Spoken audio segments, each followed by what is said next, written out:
All right, we'll start with some meditation.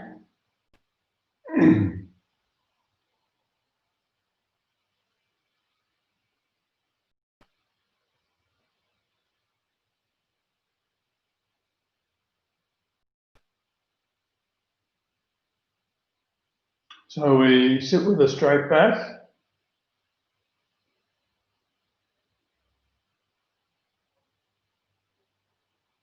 If we can sit comfortably on the ground with our knees resting against the ground, that's good.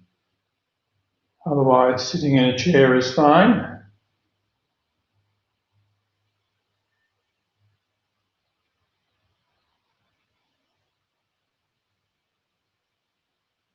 Our back is straight with our head inclined forward somewhat, so that if the eyes were open, they'd be directed at a point about 1 metre in front of the knees.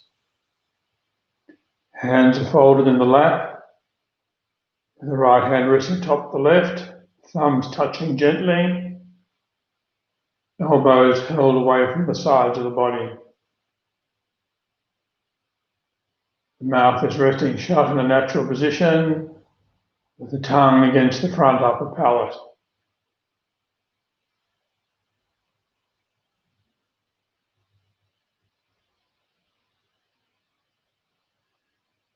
First of all, make sure that we're relaxed. The shoulders aren't drawn up or back, they're just settled into a natural position. The neck is relaxed. Our eyes are half closed and loosely focused. Or we find that difficult, then we can close our eyes completely.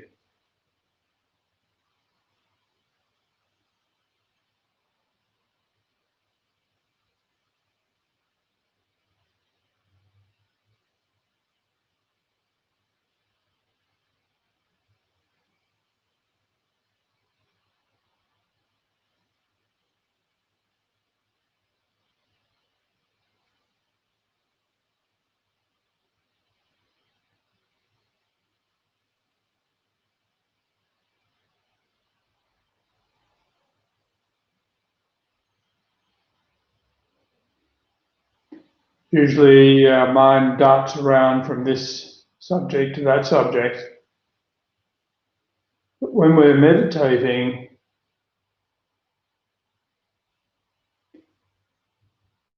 we keep the mind resting on just a single object. And we quite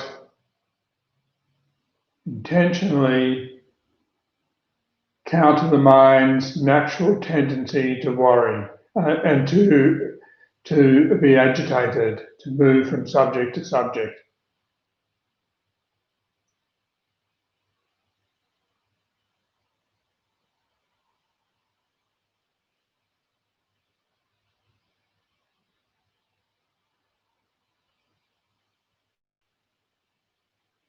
Like pointing a torch at a particular object, so that the only object that's visible to eyesight is, for example, a painting on a wall.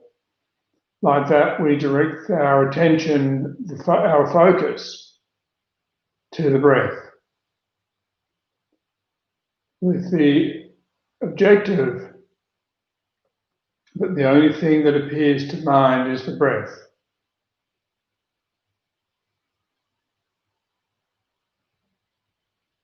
As you're breathing in, observe, now I'm breathing in.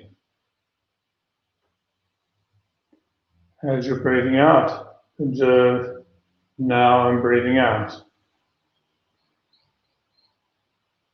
We don't try to control the breath in any way, we just breathe normally.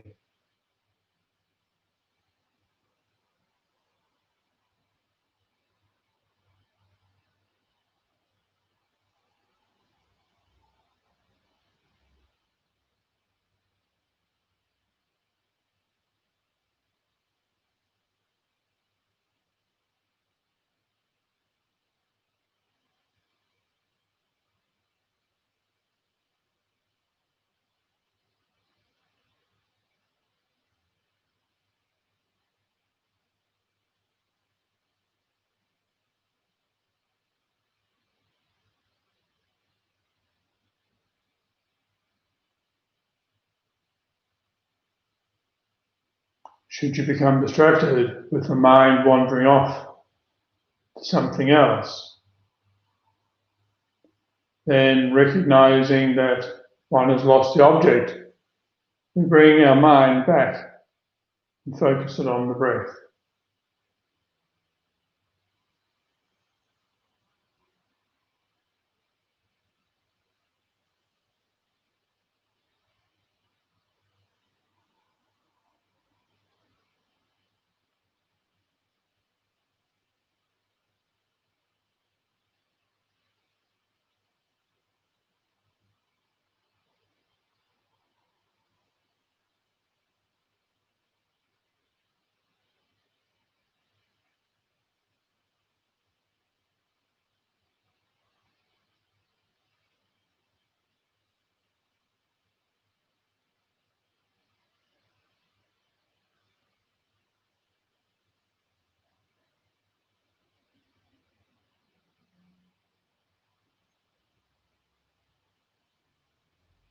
Do not allow the mind to wander. Train the mind to develop concentration and focus. Train the mind to develop stability by resting our awareness completely on the breath.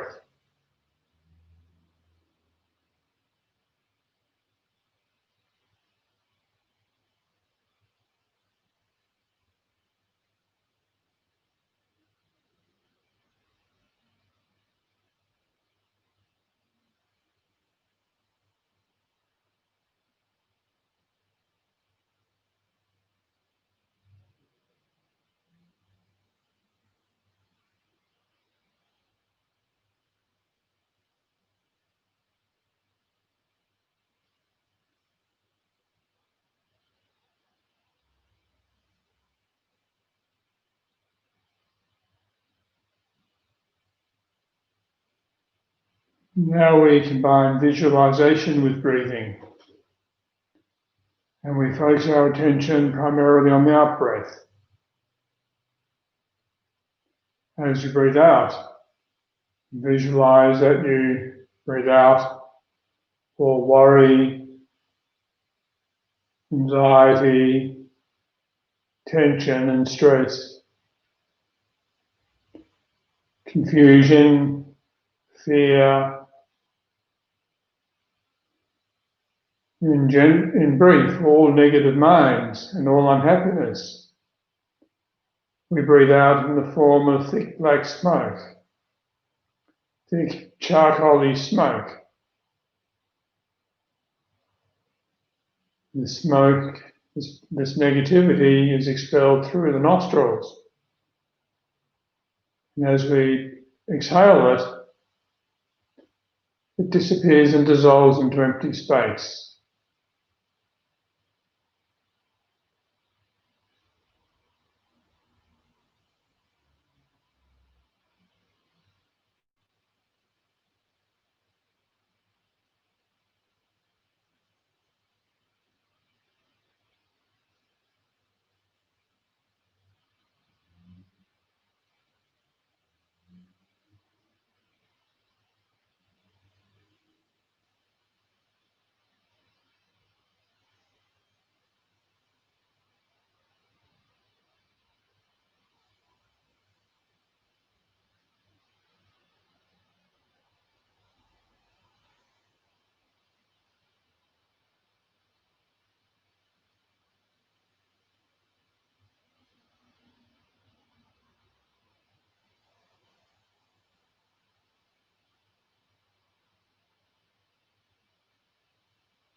All mental unhappiness, stress, anxiety, worry, fear, confusion and so forth are expelled with the out-breath.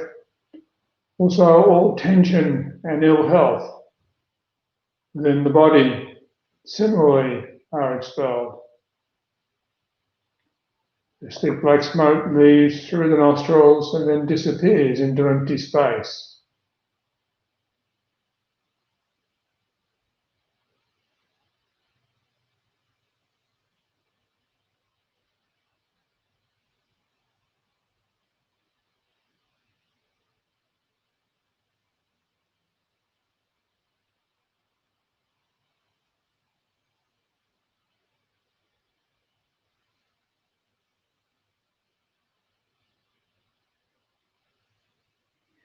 And you think, now I've completely eliminated all unhappiness and all causes of unhappiness.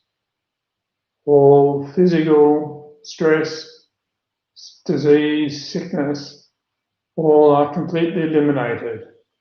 Just pause on that thought for a moment.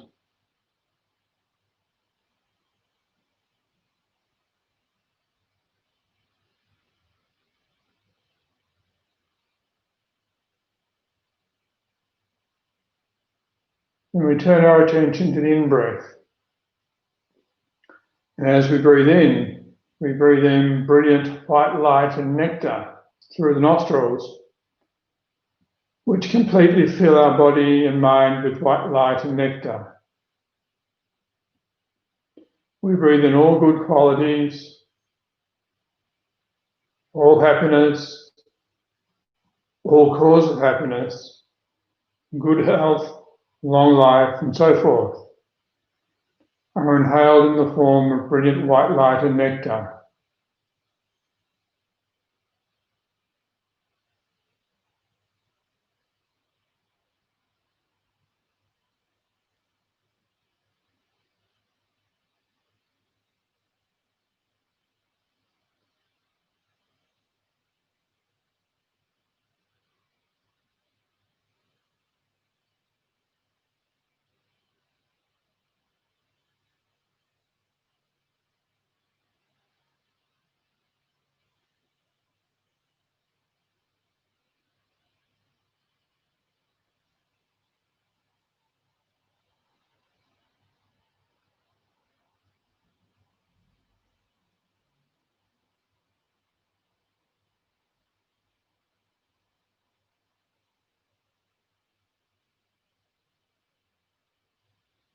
And concentrate.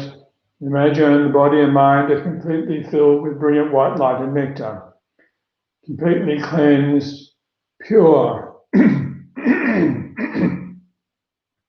like a flawless crystal.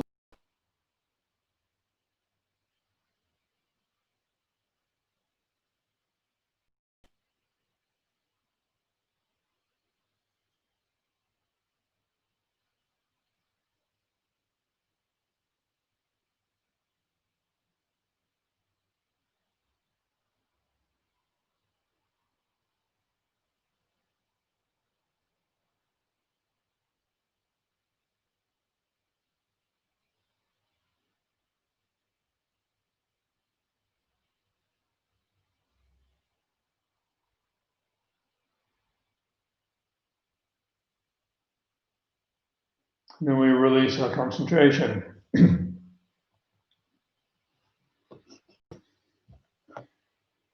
So I wanted to continue a little bit about from last week with the discussion of the mind.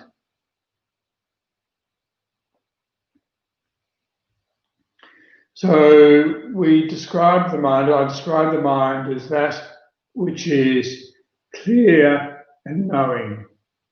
And so this is the nature of the mind. The nature of the mind is that it is aware of things, it knows things, and also its nature is that it's clear, it's unimpeded. And I'll explain a little bit more about what that means shortly. So in terms of being aware or knowing things, the mind observes the objects of the five senses, is aware of the objects of the five senses, sights, sounds, and so forth. Our mind is aware of different things that appear to mental sense, such as images in dreams or thoughts or memories.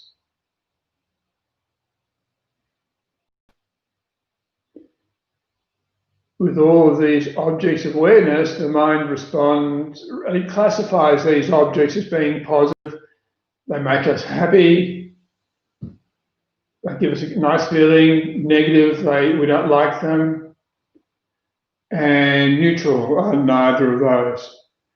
With our response in terms of our feelings, how we classify or identify things, then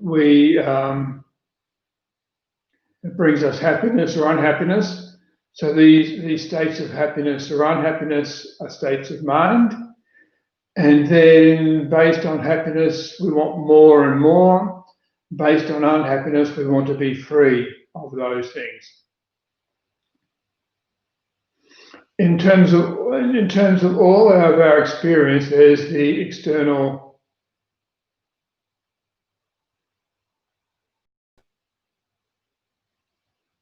So I'm just responding to a message. One message saying that the connection is poor. Is that just for one person or is that for everybody? And the answer is, I believe that you can replay it afterwards.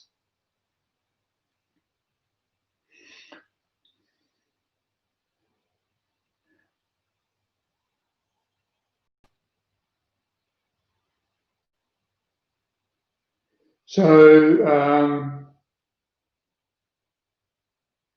also what you might like to try to do is pause the broadcast for 15 to 30 seconds and then press continue.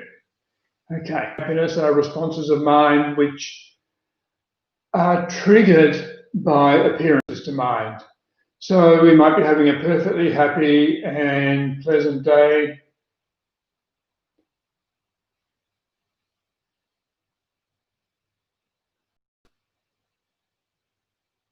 We might be having a perfectly happy and pleasant day. There's a few people with poor connections. I hope it's not from my side. Okay, so the TVS that you wrote, so it looks like it's not something that I need to change from this end. So anyhow, so we might be having a perfectly pleasant and happy day, things are going along nicely, and then we have a thought. And that thought is coronavirus. Coronavirus is everywhere. It's getting worse and worse. People are losing their jobs, the economy is going to suffer. I might lose my income. I might get sick. People I really care about might get sick. And then that can make us feel really unhappy.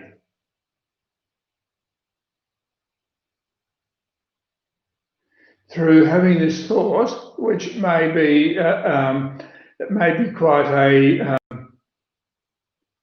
non-mistaken or reasonable observation, through having this thought,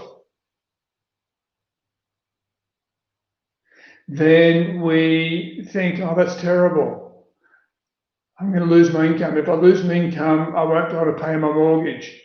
If I lose my income, if my income through coronavirus, I'll lose my house.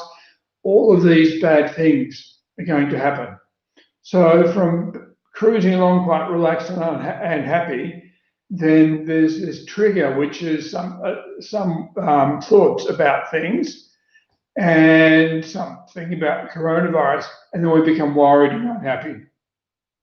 So what this highlights is there's an initial recognition which then triggers or stimulates a particular response. In this case, the recognition is, oh, the world's coronavirus is everywhere. And the response is thinking about the implications and then becoming unhappy and worried.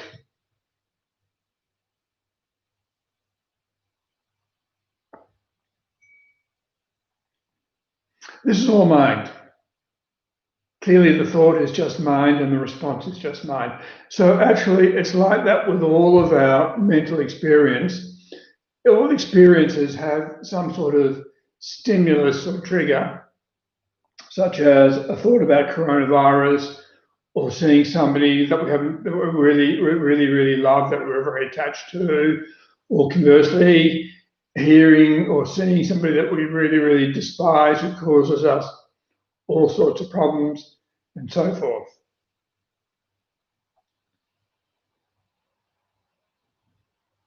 So normally we think that, well, if we meet with unpleasant things, then we will be unhappy. And in order to be happy, we need to meet with pleasant things. But this is not the case. The nature of the mind is that it is, as I said at the beginning, it's clear and knowing. And the clear part is that by its nature, mind is not obscured.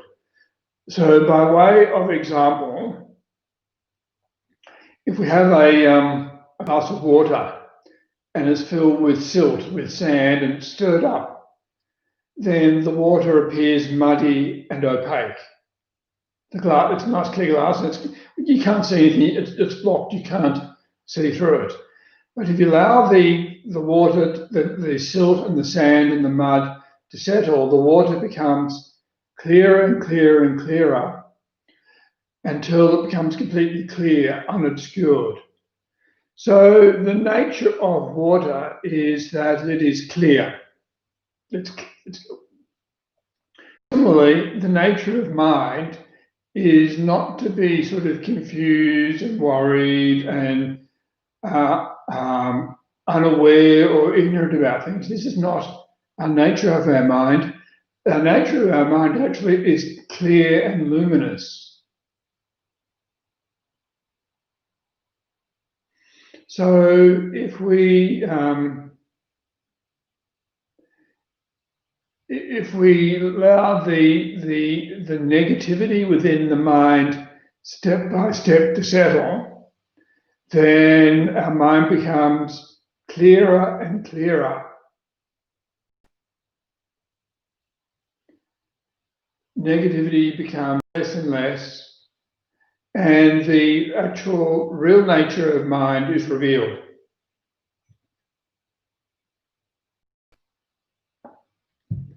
Generally speaking, we do not ever get any direct experience of this conventional nature of mind. But when we practice meditation, then this is like taking the disturbed glass of water with the sand all stirred up and allowing the water becoming still and the sand settling. So when we practice meditation, the negative states disappear. They become less and less obvious and eventually disappear through the course of the meditation session. And then we get to perceive the conventional nature of mind. And what we discover when we experience the conventional nature of mind is that we discover an amazing wellspring of happiness and joy that we've never experienced previously.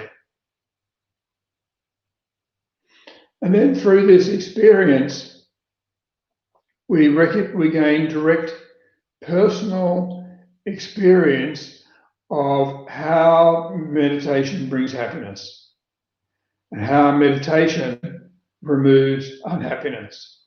Until we gain it's theoretical. So we need to do the scientific experiment of practicing meditation consistently and then gaining some direct experience of what are the direct benefits of the practice of meditation. And with experiencing the conventional nature of mind, we discover that there is a limitless source of happiness within us that we've never discovered, never realized until now. So it's like having, it's like being like a poor family being really, really poor, but having some treasure buried under their floor. So whilst they're really poor, they don't have enough to eat, they don't have enough clothes to wear, life is very difficult. But when they dig up the ground, lift the floor and discover the treasure under the floor, they discover this wealth, which solves all their problems. So the happiness that arises from meditation is quite different to the happiness that we usually experience. And the thing is that it is within us, and it is limitless, it is inexhaustible. And then once we start to experience this intrinsic happiness, then that completely changes our perspective on how to improve our lives. So you might say, "Oh, this is very theoretical, and it's only for people who've done lots and lots and lots of meditation, and it doesn't. I'm just a beginner; it doesn't apply to me." But the thing is that if you practice meditation regularly, you'll actually start to experience the benefits. And as your meditation becomes better and better, you'll experience more of the benefit. So one of the things we do at the Tibetan Buddhist Society is we have 4 meditation retreats a year. And during those retreats, pre-COVID they were live-in. During those retreats, we do 6 sessions of meditation a day for 1 to 1.5 hours. During those meditations, people sit more or less still with their eyes closed, focusing on the object of concentration. There's no distraction, no entertainment, nothing to draw the mind away from meditation. So all they're doing is sitting with themselves, observing their minds. For someone who has no experience of meditation, if we said doing this makes you happy, is a cause of happiness, they would say, how can sitting still with nothing to entertain you bring happiness? Doesn't make sense. My happiness is dependent on doing enjoyable things with seeing nice people, eating nice food, listening to the great music, going to beautiful places, so on and so forth. How can sitting still with none of that make me happy? It doesn't make sense. But that having been said, for our retreats, particularly the New Year's retreat, the Queen's Birthday weekend retreat, the Easter retreat, we get somewhere between 40 and 60 people attending. At least, I would say, at least 50% of those people who attend are new. They've never done retreat before. And I've had the opportunity to attend many of those retreats and to talk to the people who've done the retreats. And we'll say, generally the common experience is at the end of the retreat, you ask people, what do you think? And they said, oh, look, we really enjoyed it. And then some people say, it's amazing. And then people come back and do retreats again and again and again. So we're not doing retreats because of some sort of, people doing retreats because they enjoy it and they find the process really beneficial.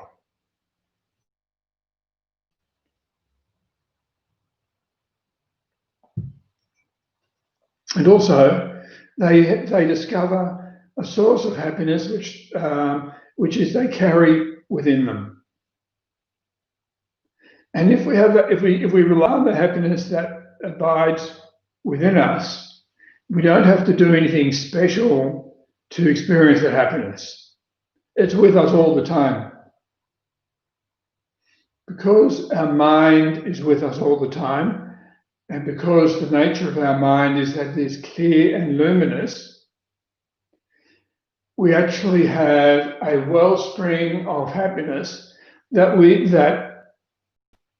can bring us continuous benefit. And what the Buddha discovered is that by relying on this conventional state of mind, the conventional mind, and using it to cultivate wisdom in conjunction with meditation, then the negative states of mind can be totally eliminated. So going back to the glass and the sand or the silt in it, if the silt settles in the glass of water, we discover the nature of the water. The nature of the water is revealed is that it is clear and knowing. But the sand is not gone; it's just settled. And if the water becomes stirred up again, then the water, then again the water becomes opaque and dirty looking. So when we quieten the mind through stabilized meditation, the negative states settle and become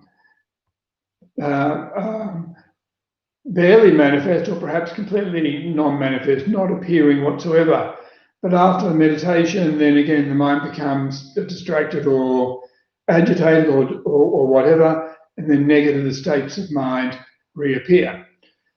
Whereas if we remove with the example of the sand, if we remove the sand from the water, that glass of water can never ever again become obscured or dirty.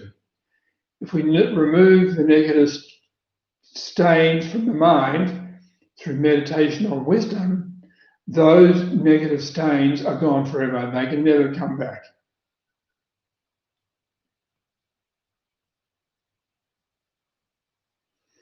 So I've talked about the fact that the mind is not inherently polluted or stained. We've discussed how people who do retreats, do meditation, discover this for themselves in their own direct personal experience. But also the nature of the mind is that it is changeable. So not only is it changeable, it can be changed. So probably 20 or 30 years ago, common scientific wisdom was that the mind, that we only have a physical basis, which is our biochemistry in our brain, our physiology, and therefore some people are hardwired for happiness, some people innately have unhappiness. And because of this biochemistry, this physiology, what we're born with from our genetics, we can't change. That view has now shifted. In the scientific field, they talk about neuroplasticity, which is a relatively recent discovery for medical scientists, and that is that the brain's physiology, the way that the neurons connect, can be changed. And what changes them is our experience. So if our experience is one that is dominated by anxiety, stress, negativity, then that step by step that changes our brain, and then our brain then becomes step by step, promotes more and more of those negative states, and it becomes a negative self-perpetuating loop. So in actual fact, we don't have to experience unhappiness. We can experience happiness more and more, but to do that, we have to train the mind. Also, the mind clearly is not fixed. It changes day by day, hour by hour, minute by minute. And also the way we know that we can train the mind because we've through applying ourselves to study, we've picked up various skills and understanding. When we first started to learn to drive a car, it was really, really hard, but then step by step it became easy. We learned things at school, we learned things at college, we learned things in the workplace. We can train the mind to remember things and to understand things, but also we can train the mind to respond and behave in particular ways.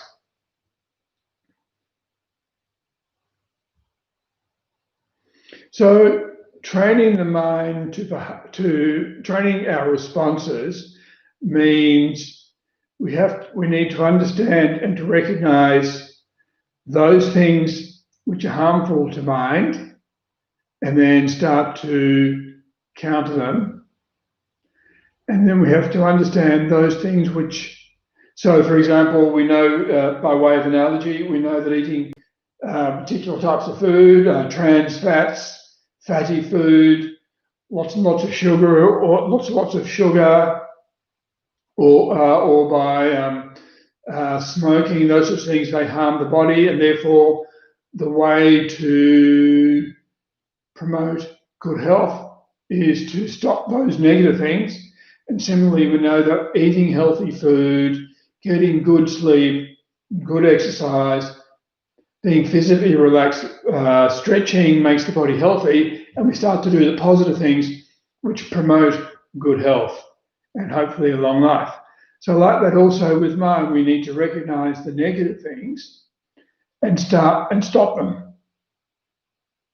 Stop doing those negative things which harm the mind. And recognize the positive things which help the mind and start doing those positive things which promote mental health or mental happiness. So the Dalai Lama says that he's had an ongoing dialogue with scientists, some of them very famous scientists, for many, many years. And he remarks that Western science is very advanced in terms of understanding the material world, material things. But he says that in terms of understanding the mind, Western science is just beginning. It's not really progressed at all. Whereas Eastern science, the teachings of the Buddha are very, very progressed and profound in understanding the mind. So he says that we should combine the two. The two work really well together. I think for many people new to Buddhist thought or new to meditation, the idea that firstly that whether we're happy or not totally depends on mind, and also whether we're happy or not depends on how we train the mind. These are quite sort of different and radical ideas.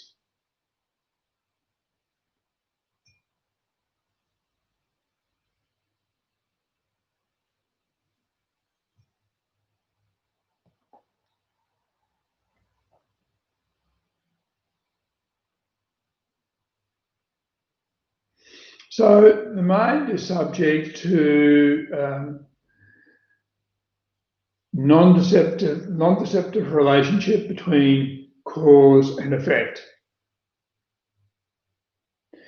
By way of example, if we have some clean soil, very good healthy ground with nothing growing in it, and we spread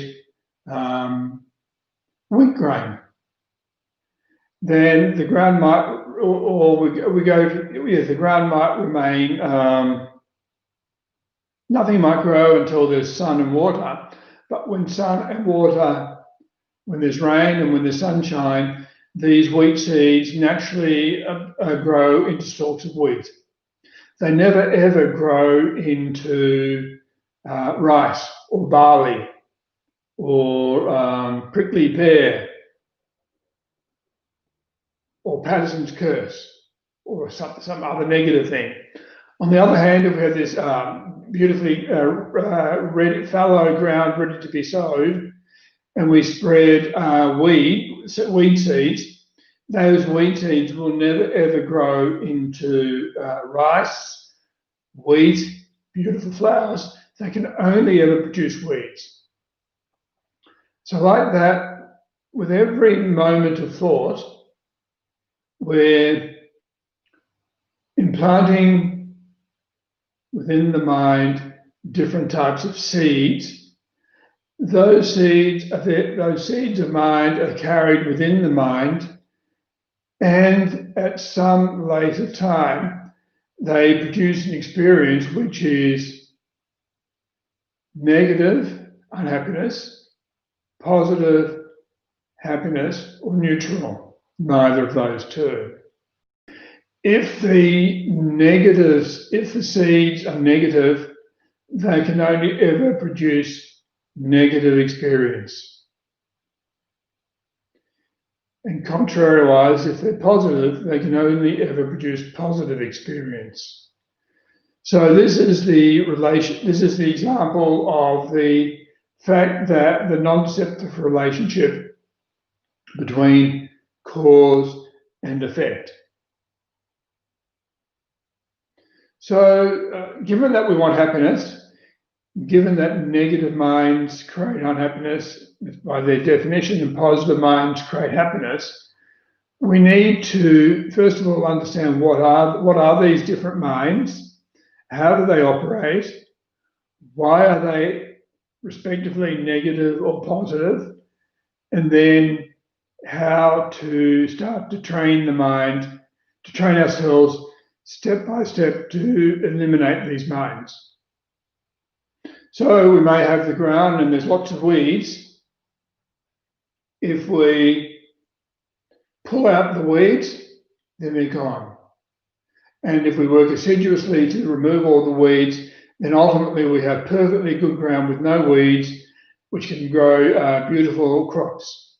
So like that, in the same way that we can remove the weeds in the ground, it's a metaphor. Also, we can remove negative mental habits so that step by step we experience less and less unhappiness and more happiness. So the Buddha actually said that there are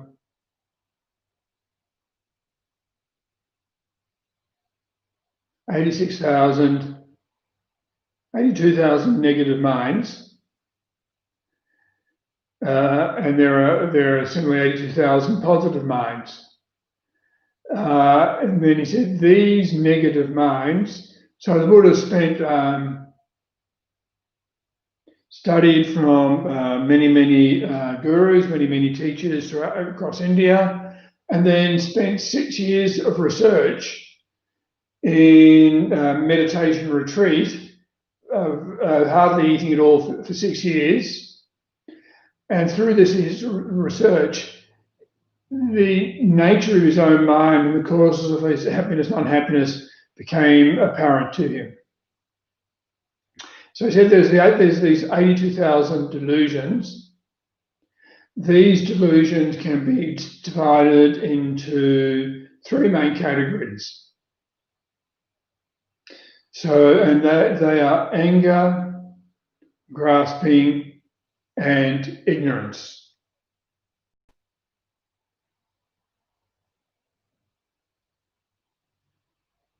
So the definition of anger is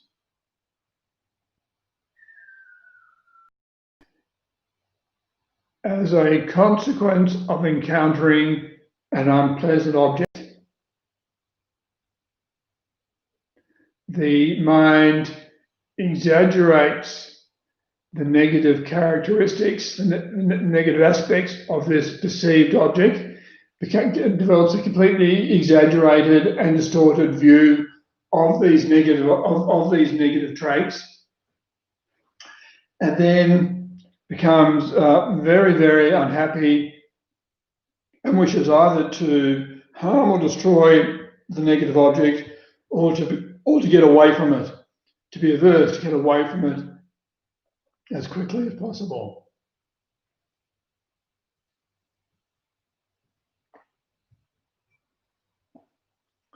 So when we, with that, let's say there's somebody we dislike. Think of the person you most have the most problems with, or most dislike, or who is your enemy or your opponent. When we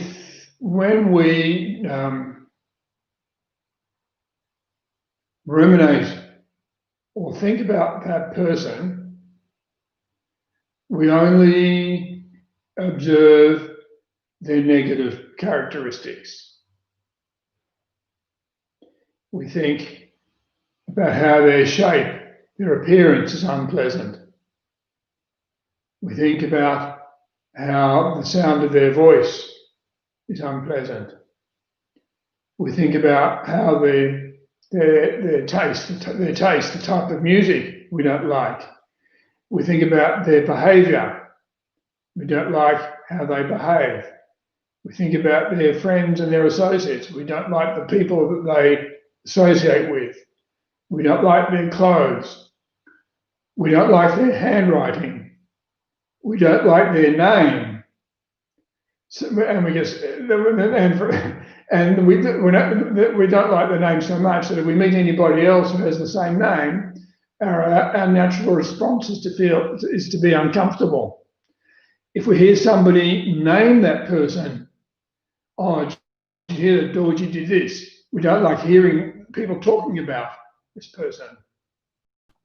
If somebody says nice things about this person we dislike or detest, we think, oh, they're completely wrong, they don't understand. We don't like the football team that they support. We don't like their taste in food.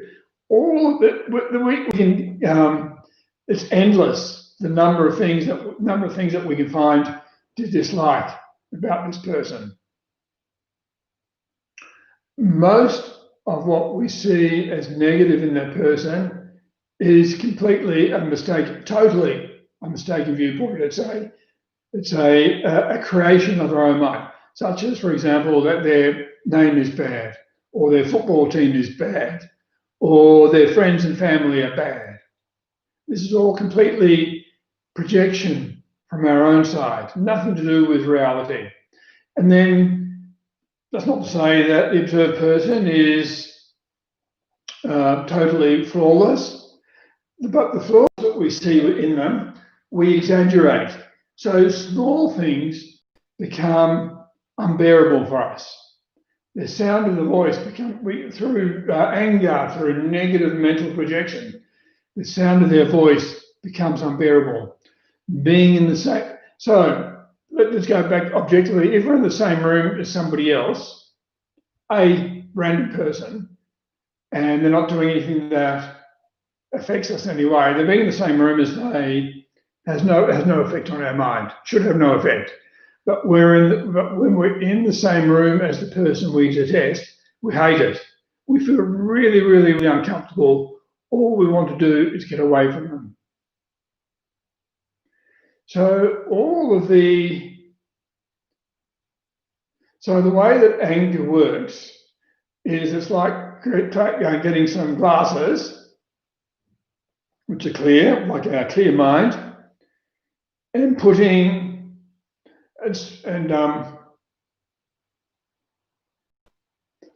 really dark filter over the glasses so that everything appears dark. So the way that anger works is it completely distorts perception. The example I gave last week was of when the person we love the most becomes, within relatively a really short period of time, maybe months or a few years, becomes our worst enemy, and we fight with them. attachment that we had for the person at the beginning was almost completely projection from our side, the perception of all of their wonderful good qualities. And then when they become our enemy, all of their bad qualities, that's by and large projection from our own side. And we can see this, it's really interesting to watch how this projection works in society. Sometimes a criminal has done something really, really terrible and goes before the courts. We think that criminal's actions are heinous, dreadful. Maybe they've attempted a terrorist action. Their friends and family, they love them, they support them. They think they're a good person, they defend them. So the same observed person, from two different people's perspectives, the perception is quite different, contradictory even.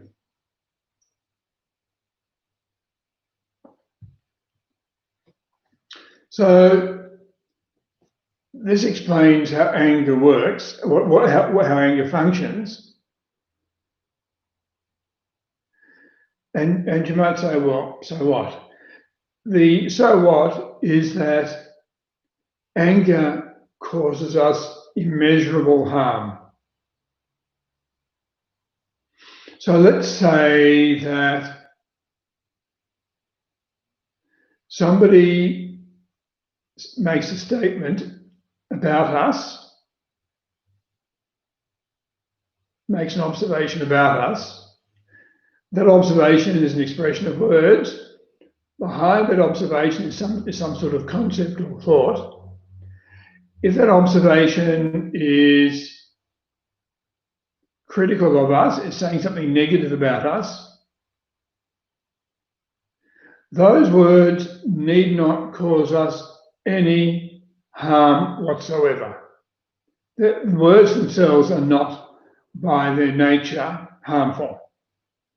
But what happens is we hear the words, we interpret their meaning,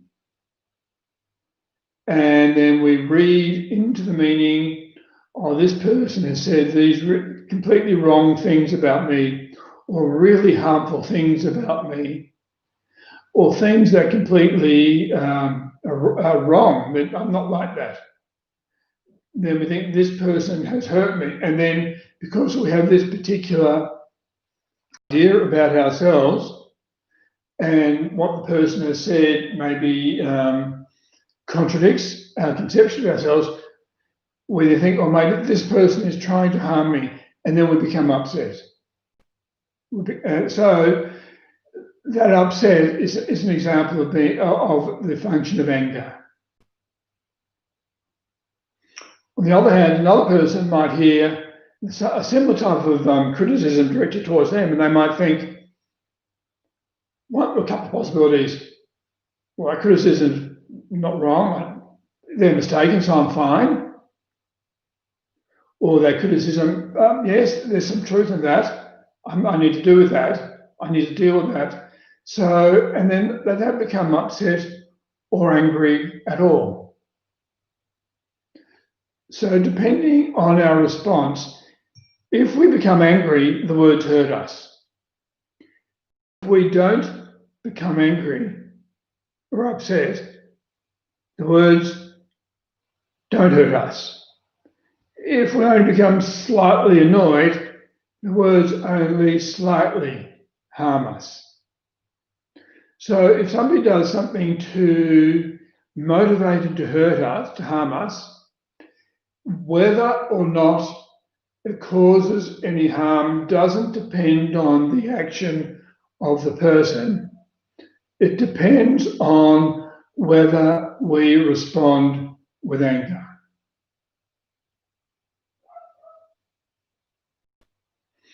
If we have no anger whatsoever, then whatever harm we experience brings no suffering. Harm can only bring suffering if we have anger and aversion.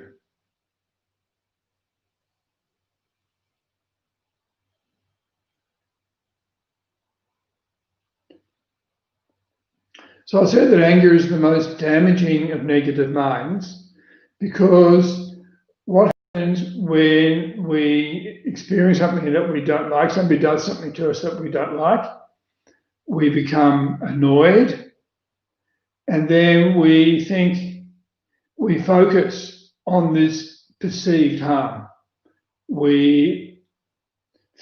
All we think about is how we've been aggrieved, how we've been hurt, how we've been harmed. And then what may only be a little bit of harm becomes magnified by our dwelling on this perceived harm.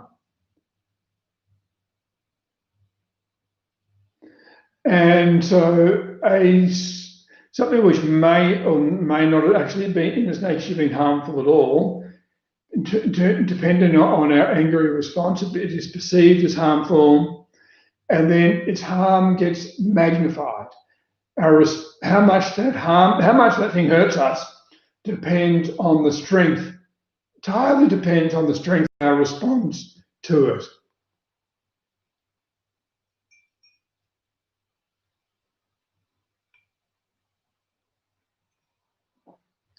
So in terms of having a strong negative response, a strong negative response can last a few moments. Or if we dwell on this perceived harm, if our mind continuously returns back to thinking about how this person has hurt me, then the perceived harm becomes bigger and bigger and bigger and bigger, and we can become completely fixated upon it. So it dominates our experience.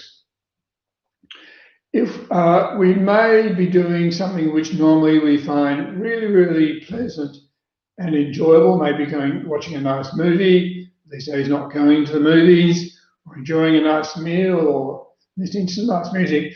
But if we're upset or angry, we get no pleasure from what normally brings us happiness. So anger destroys happiness. Worse,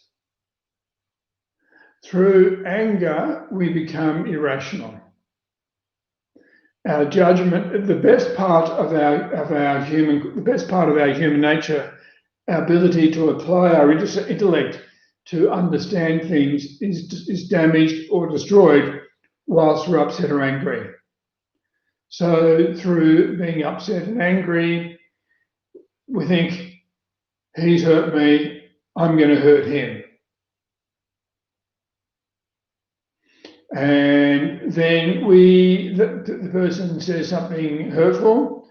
Our natural but not sensible response is to reply back saying something hurtful. We become angry with that person, then we say something hurtful to them. They don't like it. They become angry. They say something hurtful back to us. Then anger escalates. So much of what is of the bad that is done in the world, much of the harm that people inflict on other living beings is through anger, motivated by anger.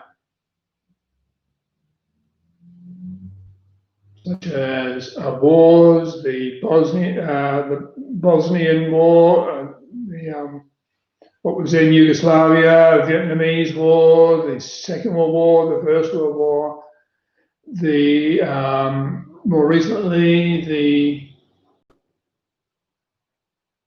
offences against the Rohingya people in Burma. These actions are motivated by anger. I would say that by anger.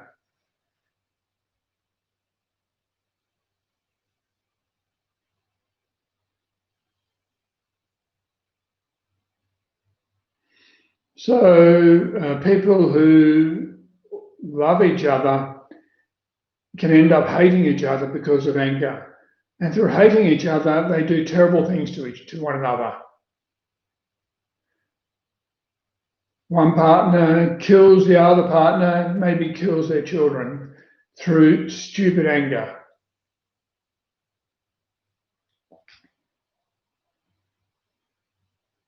Through anger, because we lose our judgment, we harm the things that are most dear and cherished dear to us and cherished by us. We destroy our favorite possession. We smash a window, or we do terrible things to the people we love, the people who are most important to us. We say really harsh and hurtful things.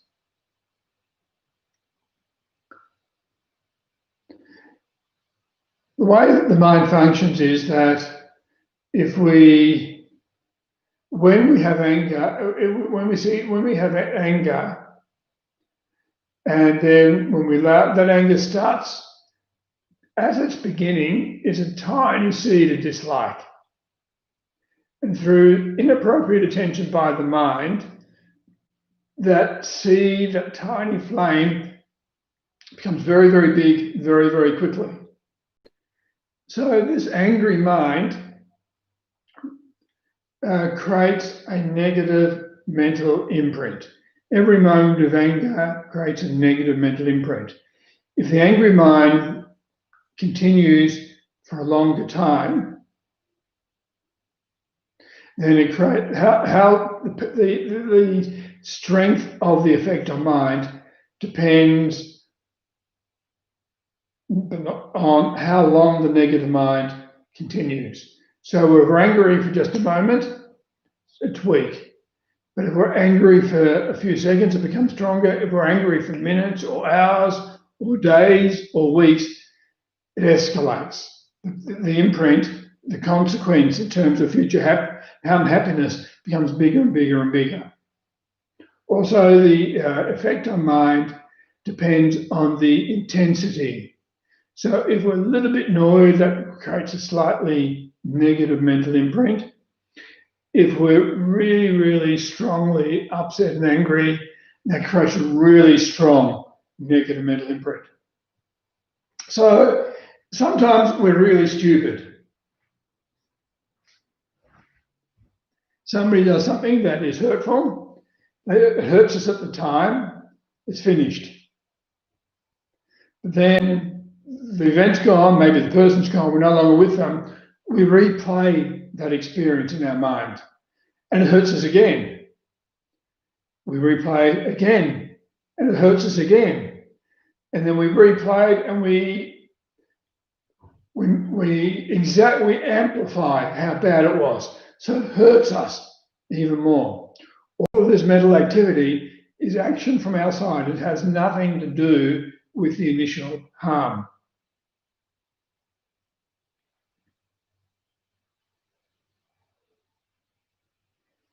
So how do we, so recognizing this first of the three main negative minds, what do we do, how do we oppose it? So the way to oppose it is first of all to become certain or definite that it is a negative mind and that it does bring harm, and therefore we want to treat it. We want to cure ourselves of this negative mind. So the first part is understanding the negative mind, how it operates, and becoming definite about that we must cure ourselves of this negative mind. So once we have that, then we need to be vigilant. Like a bushfire, if there's a tiny flame, a spark has dropped into some dry grass. It starts with a tiny flame. If we spread some water on it, then and there, the flame is doused, it's gone. If we wait a few moments, the tiny spark becomes a small fire. then we need more water and it's harder to get rid of it. If we wait and do nothing, that fire spreads and can take over a forest. So with intercession, so what we need to do with negative mind, in this case anger, is we need to counter it as quickly as possible. And the earlier we apply the opponent, the less harm it causes us. The way of applying the opponent with anger starts with being self-aware, aware of what's happening within our minds.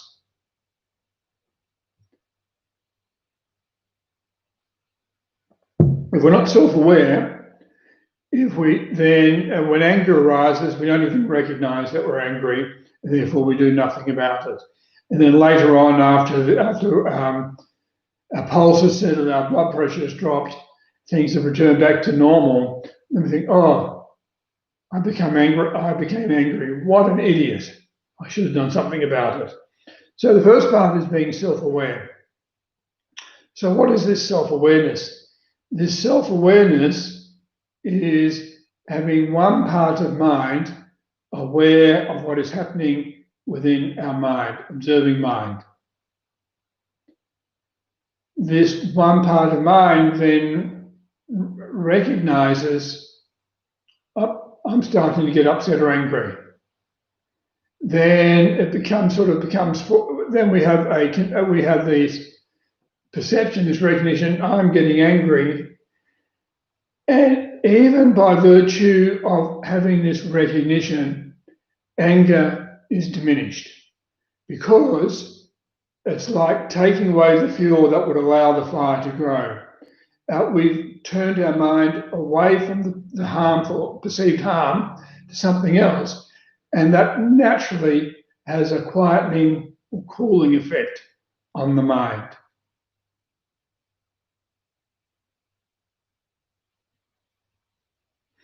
Then we continue. We recognize I'm becoming upset or angry. I don't like. Oh, there's something I don't like. Then, with this awareness, we then say, I must apply the opponents to anger. First opponent is thinking, well, actually, by becoming upset or angry, I'm just hurting myself. I'm making myself unhappy. I shall not become upset or angry. That's an opponent. There are many different opponents to anger. Another opponent is to think, everything that I perceive in the harm that has been done to me, that's all projection from my own mind.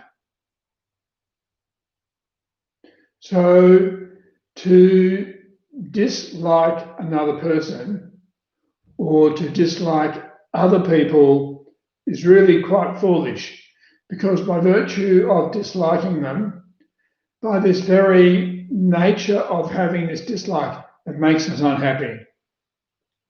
So if we recognize, I don't like this person, then with this awareness, we recognize this dislike, an example of anger arising, and we think, stupid me, this fault is not the fault of the other person, this is my fault, my problem, my responsibility.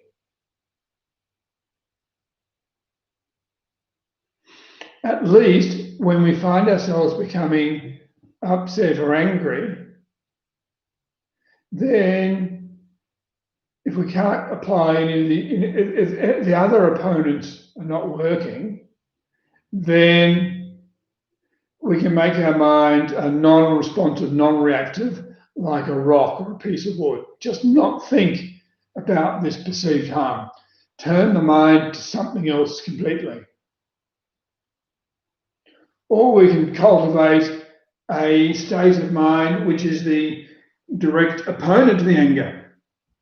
So, for example, a direct opponent to fire, depending on the type of fire, is water. So a direct opponent to anger, love and compassion and wisdom.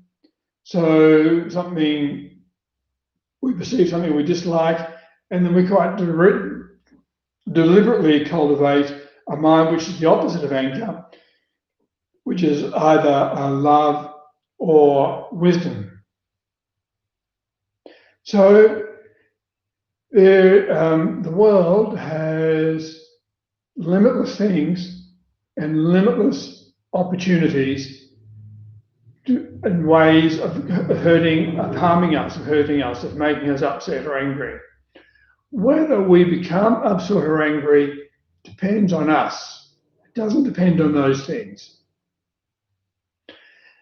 The way to stop becoming upset or angry is to train the mind to not to be angry by countering anger whenever it rises, and also by cultivating positive minds, wisdom, love, and compassion, which are the direct opponents to anger. So when with one part of mind, we're watching mind, anger starts to arise, or dislike, or negative response starts to arise, and with mindfulness, we step in and stop that. That weakens our predisposition to being upset or angry. We're dousing the fire within our mind. We're quietening our mind. So we do that all. So all of these opportunities for things to be hurtful to us or harm us, we continuously respond with non-anger, with patience. Then this non-anger response becomes stronger and stronger. This mind of patience becomes more and more ingrained until eventually those things which used to hurt us do not hurt us at all. And furthermore, our mind becomes so strong and patient, nothing can produce upset or anger. Our mind is completely trained never to become angry. So, however, having this awareness of what's going on with mind, particularly when we're sort of caught up in some difficult situation, is hard. So we need to train our mind through continuously trying to maintain mindfulness. But also, mindfulness means watching the mind in action. With meditation, also, we are watching the mind. So through practicing alertness, awareness and alertness with alertness in meditation and mindfulness in meditation, that strengthens our ability or our awareness of what's going on with our mind. So we become more and more practiced and skilled with our mindfulness practice. Also, with meditation, we set out to strongly promote strong mental positive minds, which are the direct opponents to negative minds such as anger. So somebody who is all the time a completely loving person, they delight in meeting with others, they delight engaging with others, they only ever want to help others, that person will never ever becomes upset or angry. So with our meditation, we train ourselves to have more and more of these positive attitudes. And through having more and more of these positive attitudes, we have more and more happiness, and we have less and less unhappiness. So it's just gone past 2:45. I'm happy to take any questions.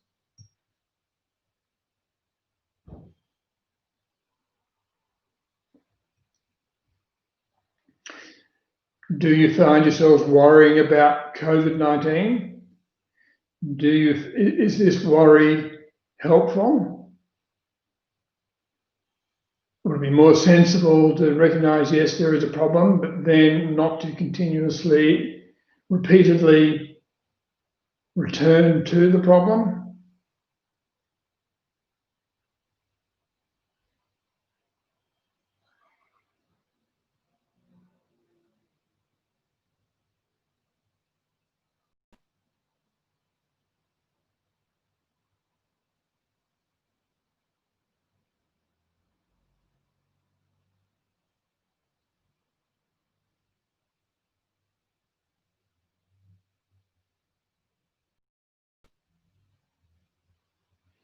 So given that many of you have paused for 30 seconds or a minute,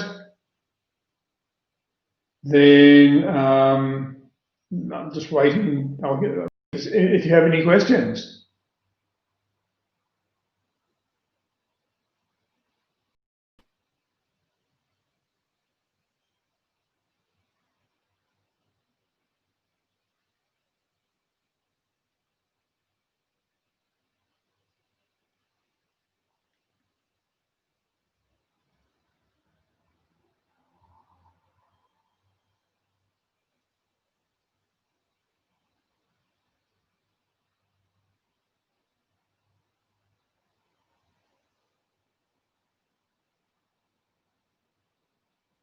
Are you practicing? Have you started doing some meditation each day? Are you finding it difficult? Do you have any questions about having a daily, a regular meditation practice?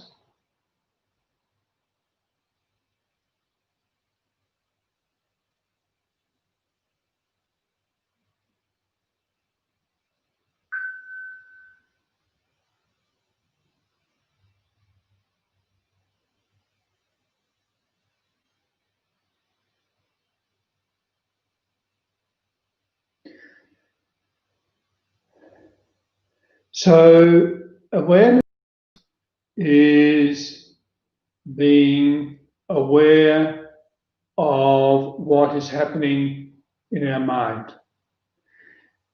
Specifically, when we're practicing concentration meditation, focusing, for example, on the breath, then with awareness, we recognize when our minds become distracted through agitation or dullness. So in the case of agitation, other thoughts have arisen and we've been distracted off onto something else other than the object. Or with dullness, our mind becomes sort of a bit dull and heavy, it's sleepy, and the object doesn't appear vividly to mind. So awareness is the recognition of what is happening with our meditation. Concentration is the ability to remain on the object without distraction. So the mind remains stably on the object and it appears very clearly to mind. So we can only develop our facility or our skill or our ability to concentrate in dependence on awareness. If we don't have awareness, then we won't recognize that we've lost the object, and therefore we won't apply the opponent to distraction, which is mindfulness. And mindfulness means the ability to hold the object in the mind. And then with mindfulness continuously holding the object, then our concentration, remembering the object, our concentration becomes better and better. So in the beginning, it's very, very difficult to hold the object of concentration at all for very long whatsoever, let alone clearly. We use awareness continuously to bring the mind back on to the object of concentration. Through doing that, so if we have no awareness, we start the meditation session, we become distracted within 30 seconds, And yet 15 minutes later, we haven't concentrated on the object at all for the entire 15 minutes. With awareness, we continuously bring our mind back. So even though we're distracted, maybe in 15 minutes, we bring the mind back to the object of concentration for 15 times. We hold the object of concentration for a few seconds at a time, maybe even a minute or two. So through holding the object, our power of concentration starts to improve. Without awareness, there's no possibility to improve our power of concentration. So as our concentrative power improves, then naturally we're less distracted.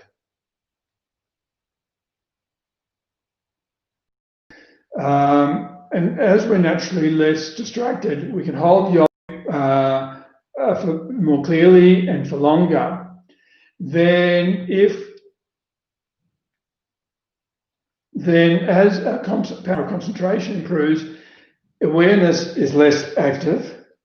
And then ultimately, if we develop really, really excellent concentration, then at that time we don't even need awareness. We sit down to meditate.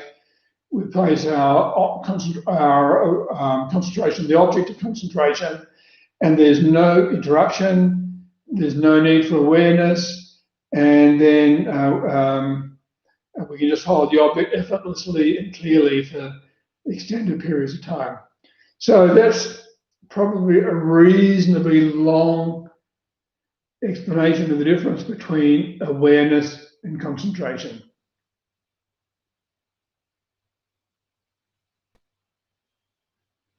This awareness we use during meditation is the same awareness that we use with mindfulness to be aware of what's happening with mind and to not allow it to go down harmful routes, harmful paths.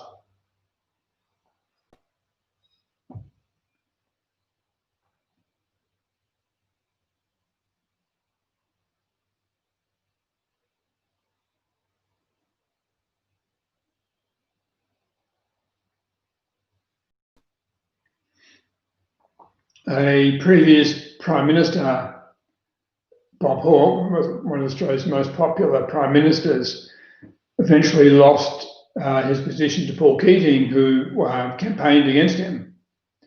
Bob Hawke was asked in an ABC interview, "Are you angry towards Paul Keating?" And his response was, "Well, you see, anger is such a caustic emotion." So caustic means it burns, it harms.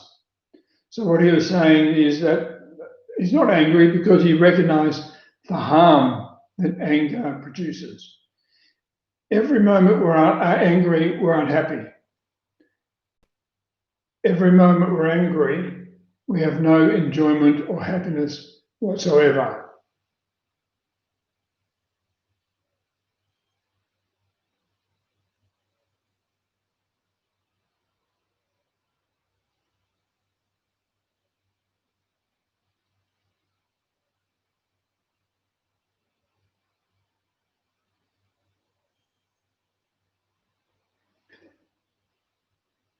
Okay, it looks like there are no more questions.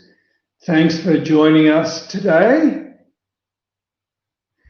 And to be continued next week. I look forward to meeting with you next week.